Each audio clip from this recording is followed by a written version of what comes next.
Tune in on Saturday at 1:30 versus Trinity Bantams. And tune into the Williams College football show. Go Ephs. Go Ephs.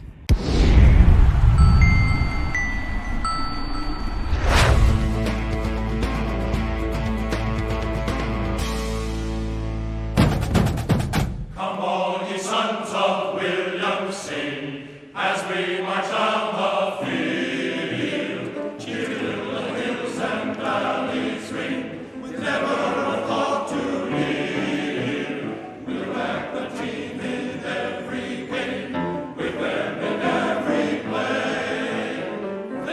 Welcome to the Williams College Football Show, brought to you by the Williams Sideline Quarterback Club, supporting Williams football since 1946. On today's show, we'll look back at an exciting game against the Colby Mules, ahead to a big game against Trinity. And we'll talk with current Williams student athletes Will Shesky and Sean Bobian. I'm joined on today's show, as always, by Williams College head football coach Mark Raymond. Mark, we're glad you're here. Good to be here, Malcolm. Thank you. An exciting game up in Waterville. The Ephs come away 24-19 in a squeaker and go to 2-0. Yeah, it was a heck of a game. Two real good, motivated football teams, physical game, and as you said, it went right down to the wire. The Mules' first possession, you had to be pretty happy with the way the defense came out and played. I think the first possession, the Mules lost 16 yards, if I remember. Yeah, we came out smoking. Really played some really good defense. Whole first half, actually. Our guys were, rushing the passer well, tackling well, and really had really had Colby going backwards. The first half did go well if you were in Ephs. We had a couple of drives from about midfield, chewed up 4.5 minutes, and at halftime, we're up 14-0. Feeling pretty good at halftime. Well, yeah, I wasn't feeling bad, let's put it that way. We had a really good sound first half. Offensively, we got some good field position, moved the ball, scored twice. And as I said, defensively, we were cruising pretty good.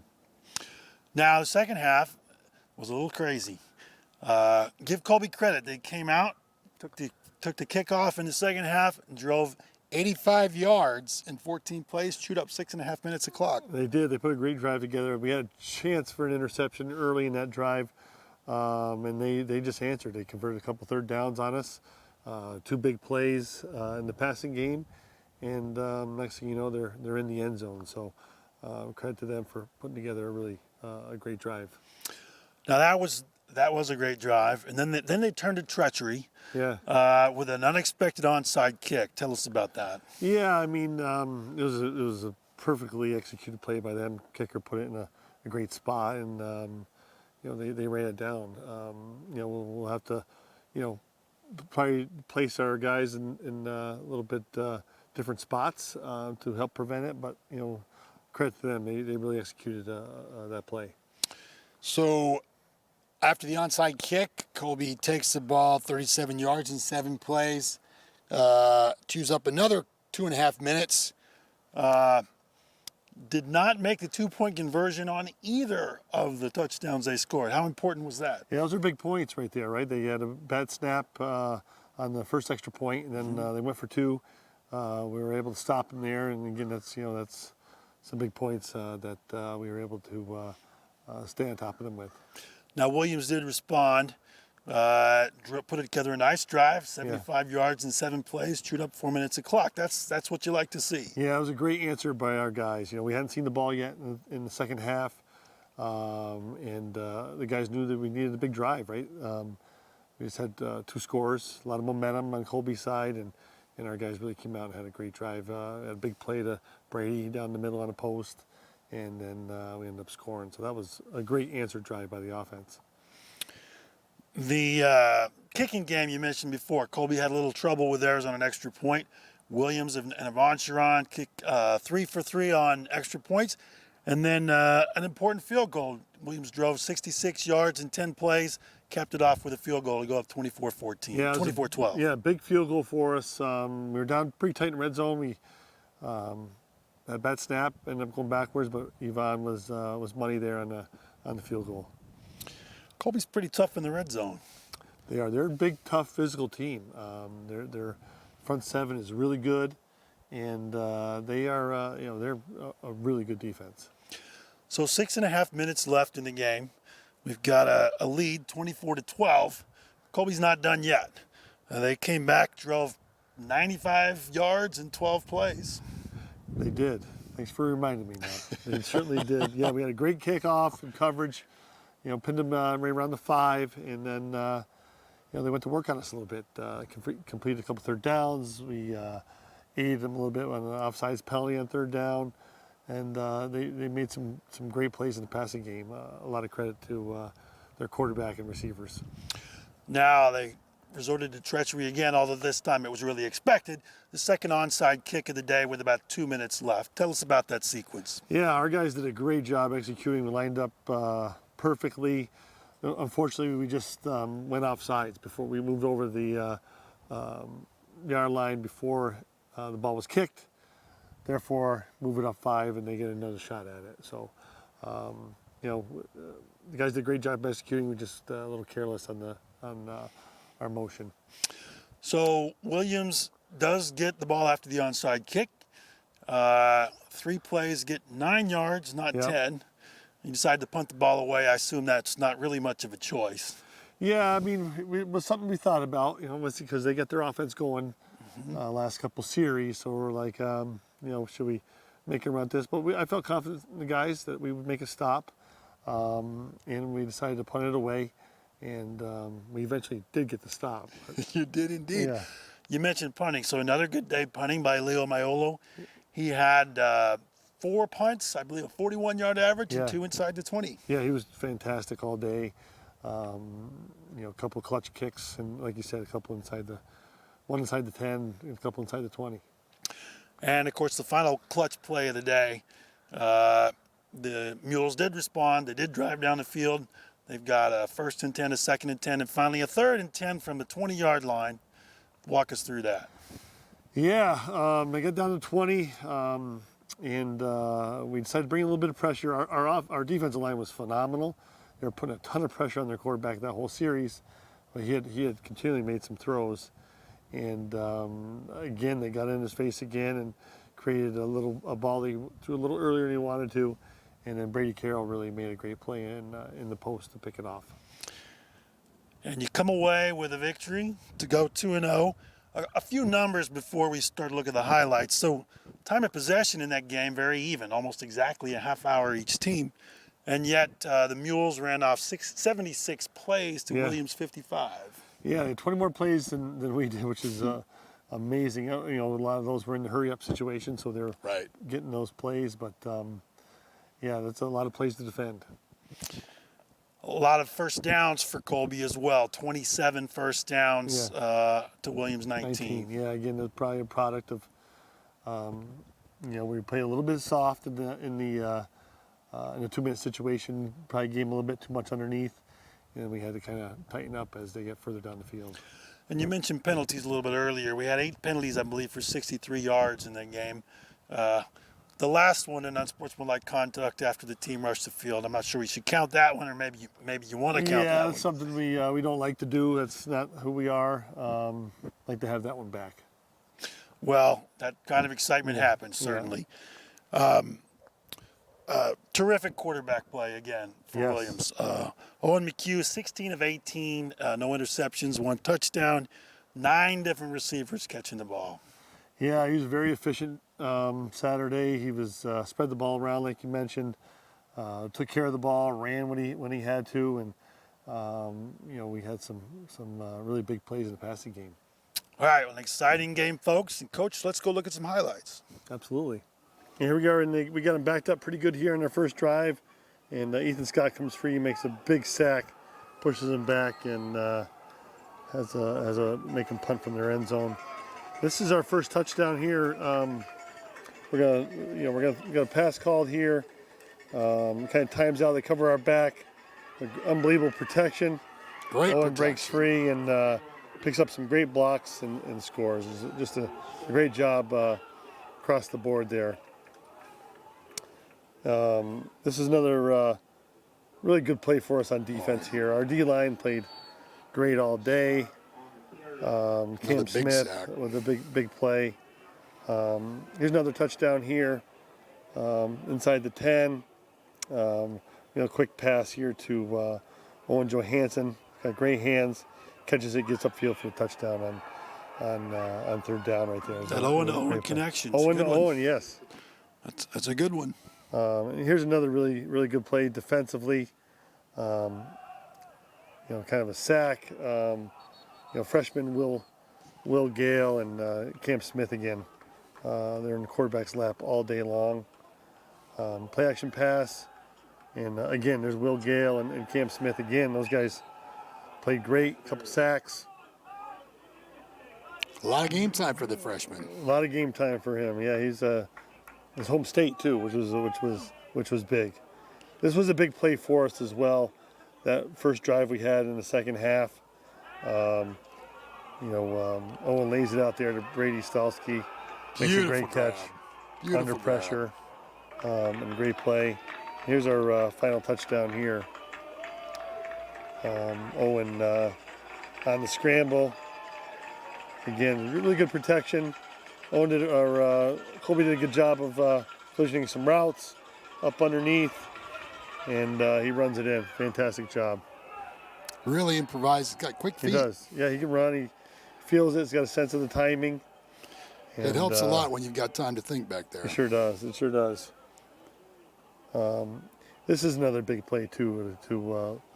This is Luke Bobo on a third down. Takes it. Great throw, great catch. And that leads to the field goal that we scored on the second possession of that second half for us. Here's your final play, Malcolm. This is the big one. Third and 10 from the 20. Well, you can see the pressure there by D-line. And a great catch by Brady Carroll. Fantastic job. Great game for the Bradys. It was. All right, that was an exciting game. And we'll be back in just a moment with two current Williams student athletes, Will Shesky and Sean Bobian. See you in a moment.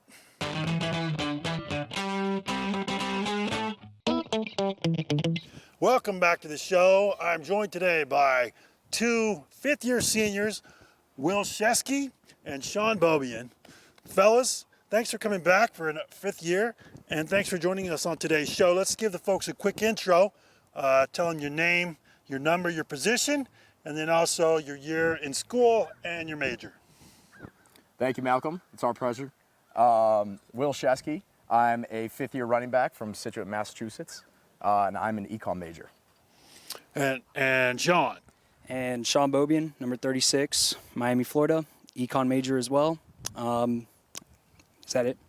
I think so. And strong safety. All right, and your number is? Number 36. And you, sir, are? Number 27. So when you see him on your TV screen or live, folks, you know who's behind that helmet now. All right, guys, some quick lightning rounds, questions to let the folks get to know you a little bit. Dogs or cats? Will, are you a dog or a cat guy? Dogs all day, Malcolm. I got two pups at home. They're my girls. That's Kona. She's 8 months old. She's a chocolate lab. And River. She's 4 years old. She is a yellow lab. 8 months. Are you doing the raising or do you have some help I am there? not. I thought I could handle it. I had her up for a day. It took me about 20 minutes until I handed her off to a close friend who was better suited to take care of her. I don't know if I'm built for it yet, Malcolm. I got a few years before that. That's all right. There's no rush. There's plenty of time for pets and all the other good things. Sean, how about you? Dogs or cats? Definitely going to go with Will. Dogs. I have a dog myself. Recently passed. R.I.P. Cheerio. Love him to death.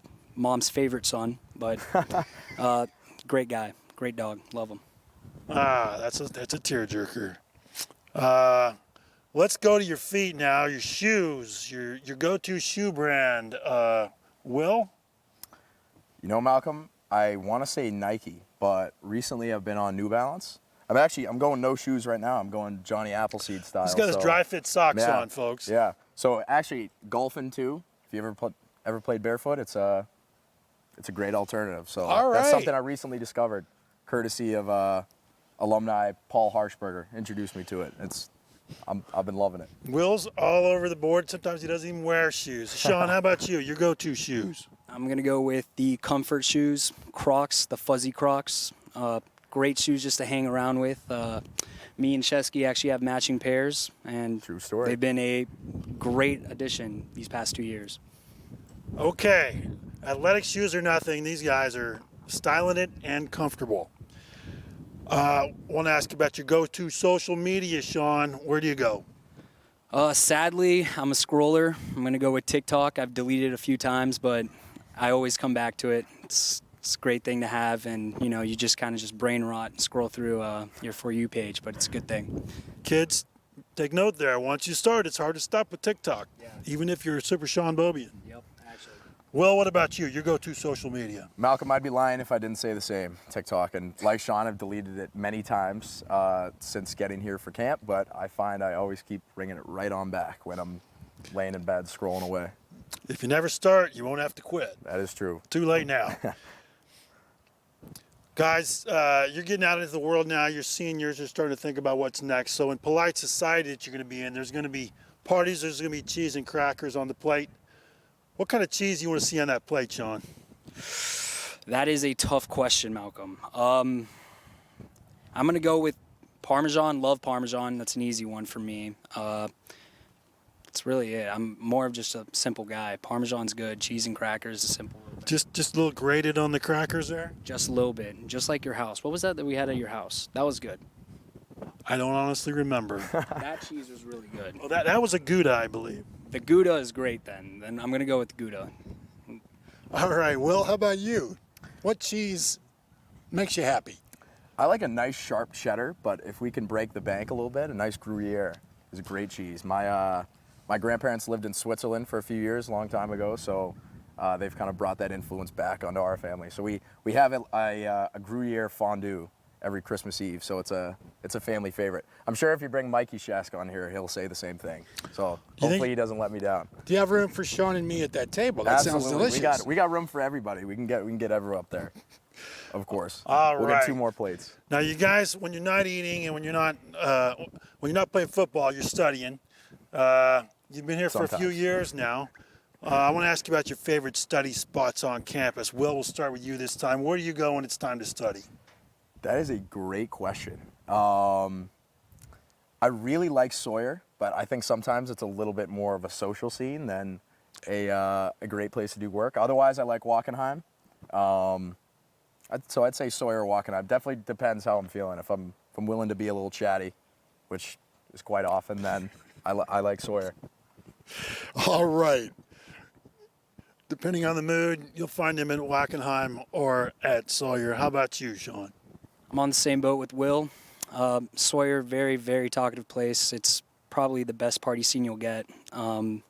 Besides that, though, Wackenheim is where you get work done, actually, and that's where we tend to be, there, or he's also my roommate, or in our room. Not a lot of work gets done in there, though. That's for certain. That's why we're going to Wackenheim or Sawyer. I totally understand that. I think we've all been there. Now, this next question is a little bit controversial because both of you have been mentioned when I ask your teammates about the best singer in the locker room.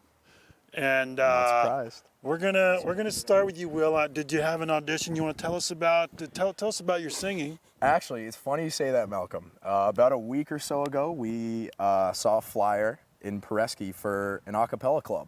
And I said to Sean, you know what? We only got a few months left here. Why not throw our name in the hat and see what happens? So TBD on that. We've been practicing a little bit in our room. I'm sure our suite mates are getting tired of that. But yeah, I'm not surprised. I think we got some good pipes. What do you think, Shauna? I think we have a lot of work to do, but they welcomed us with open arms. We still have a tryout, but we've been working on the audition for sure. Now, if it's not you guys that are nominating yourselves, is there anybody else that you'd like to mention honorably as a good singer on the team? Sean? I'm going to go with the Italian crew, Tony Scala, Zach Barnes, and Mike Tartaglia, the little trio. Are they singing opera? What are they singing? I have no idea. I would hope like some Frank Sinatra, something like that, but it would be nice to see what they can do. That sounds exciting. Will, what about you? Anybody else you want to nominate? Yeah, I think I got to go with my flesh and blood, Malcolm. Mikey Shask.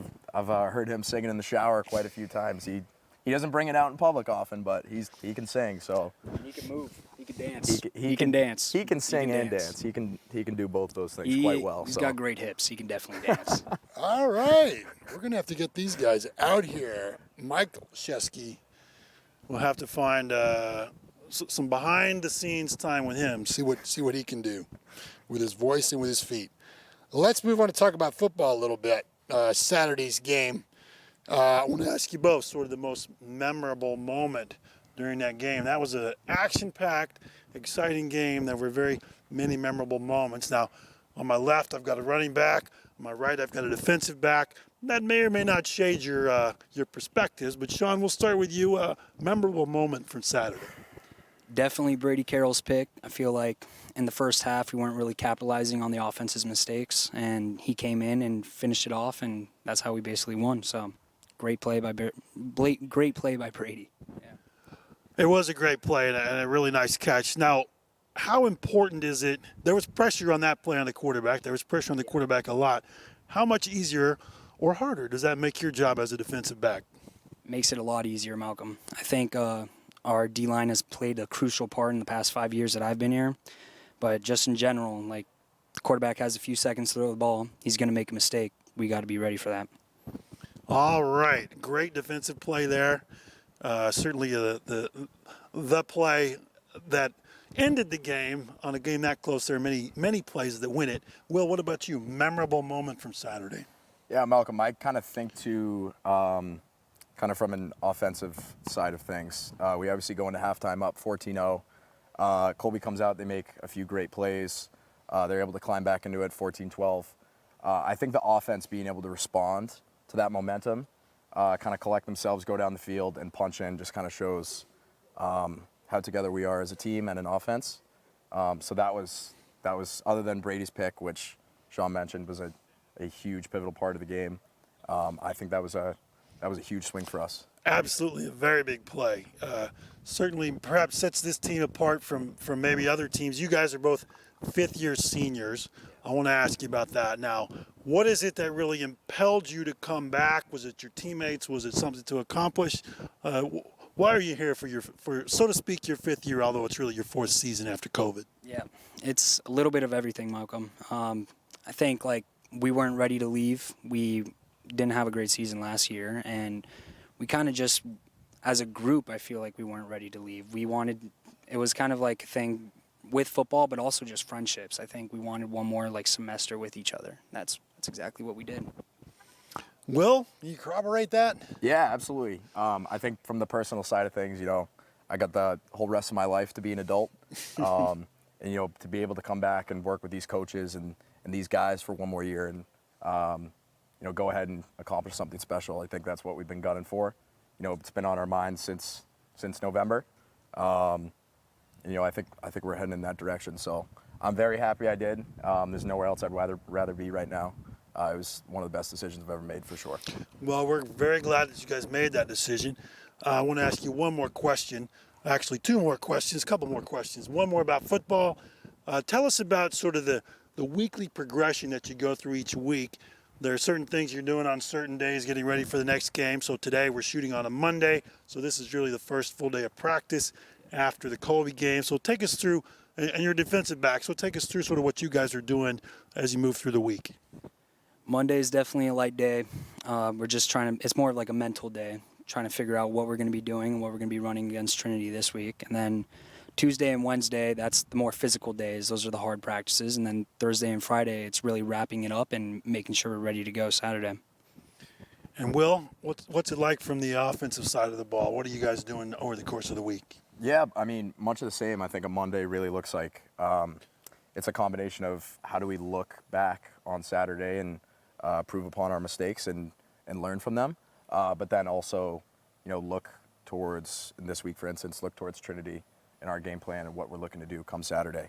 And then all the same, Tuesday and Wednesday, we get bumped a little bit. And then by Thursday and Friday, we're kind of just polishing that apple and getting ready to head down to Hartford. It's going to be a big one this weekend. Now, as we wrap up talking about football, I want to ask you just a little bit about your home. Tell us about your home, where you're from, and family that you've got there. So I'm Cuban. I have a large, extensive family in Miami, Florida. We are actually in the paper every 4 years. We have a massive reunion on the Mendoza side, which is my grandma's side. But how Cubans are, like, most people that are down the street, if I'm with my grandparent, that's a second or third cousin of mine. But in the end, like, it's exactly how people talk about it. It's a very Hispanic area. Both of my parents speak fluent Spanish. Actually, my dad, not so much, but my mom does. And, like, it's a community. It's a community within Miami. It's a great little area, and I highly suggest moving down there. Definitely. I love it. All right, a little plug from the Miami Chamber of Commerce. It's also not as cold, just saying. That is for sure. Will, what about you? Where are you from? And you talked about your brother Michael. Tell us about your family a little bit. Malcolm, I am from Scituate, Mass. It's about 45 minutes south of Boston. Sean has been there quite a few times. It's a little sea town tucked away from the highway a little bit. So I got my younger brother, Mikey, who's not so little. I'd like to say little brother, but he definitely isn't. I have an older sister who's 25. Her name is Hannah. She's like a second mother. She keeps Mike and me under control, that's for sure.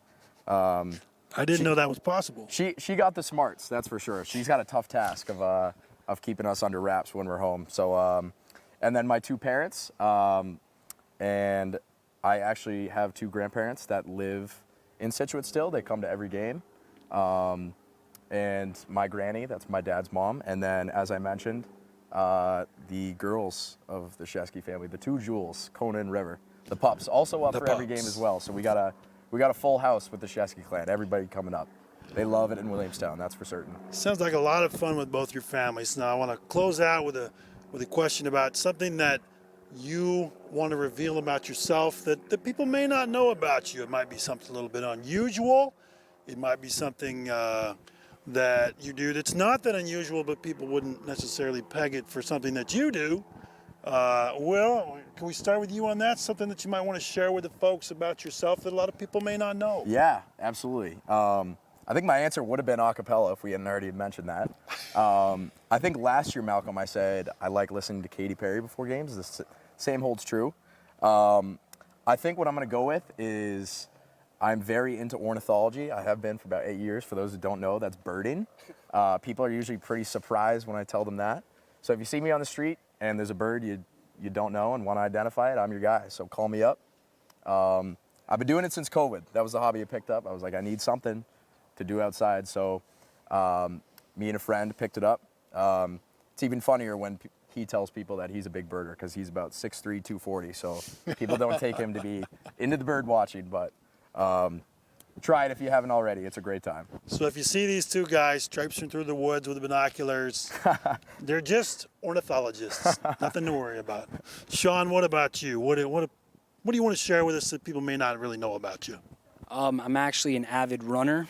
I ran my first marathon in Ibiza when I was abroad in Spain, and then ran another one in Miami, and then after this, I'm hoping to run a triathlon and slowly get into the Ironmans eventually. But that's after post-football season. I would also like to say that Shesky didn't mention this, but he's also a sleep talker at night. And there's the occasional times where, actually, there's a funny story in camp. He said multiple times he's going to set the tone. But yeah, it's funny. If you're up late, definitely you'll get a good laugh out of it and just sit in my room and listen to him. He's a captain even in his sleep, huh? Yep, it really permeates your whole being. Apparently Mike Shesky sleep talks too. He's calling out the keys. That's what we've heard. So runs in the family, folks.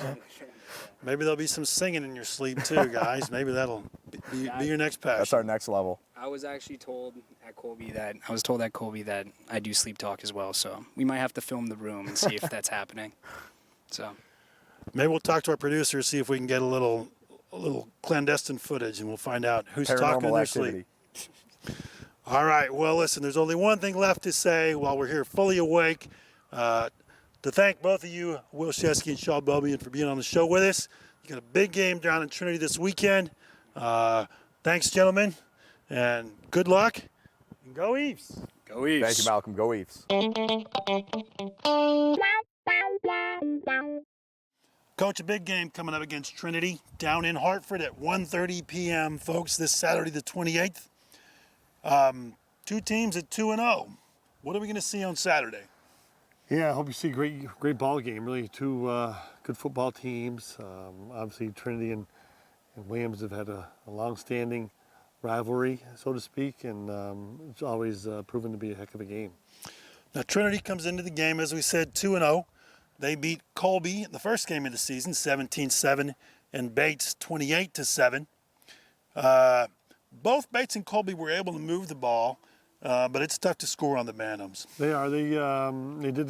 Between the 20s, both those teams got some yards, but Trinity was able to stop them or turn them over, and they're a tough team to score on. They have, I think we can call it a stingy defense. They're second against the pass. They're fifth against the rush, but they're first in the one category that matters most, scoring. Absolutely, yeah. That's where we got to, we could be great down in the red zone. The touchdowns are hard to come by down there. Now the Trinity defense has 9 of 11 players that are new this year.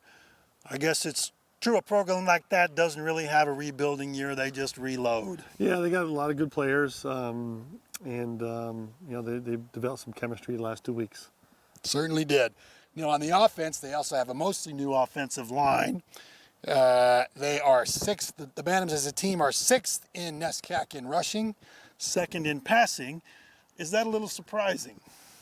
No, because they still have some pretty good weapons. They got Clapp Kid back, who was one of the best receivers in the league.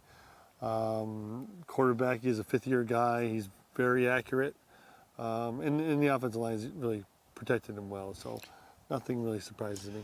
You mentioned probably one of the best players in the NESCAC, the senior wideout Sean Clapp, number 82. Last year, averaged 129 yards a game in receptions. Yeah, he's a big play guy. He can go get it. He's got really good speed. He's a great route runner and very competitive when the ball's in the air. Also, you mentioned fifth-year quarterback Xander Zabrowski, number 15. He's second in NESCAC in passing, and he's averaging about 250 yards a game. Yeah, they, like I said, they've done a great job of taking what the defense has given them, a lot of underneath stuff, a lot of quick stuff, very accurate, gives the pass catchers a chance to run with it after they catch it, and it's been working for them. And they can run the ball, too. Returning all NESCAC running back Tyler DiNapoli, number 26. He's a junior this year. Yeah, I know. It seems like he's been there for about 8 years now, right? His third year as a starter. He's big, he's strong. He's a downhill type guy. He's certainly someone to reckon with. All right, we're going to have our hands full, folks. It's going to be a great game. 2 2-0 teams going to Hartford Saturday, the 28th, 1:30 p.m. kickoff. Coach, good luck against the Bantams. Thanks for being with us. Thanks a lot, Malcolm. Go Ephs! Come all ye sons of William, sing as we march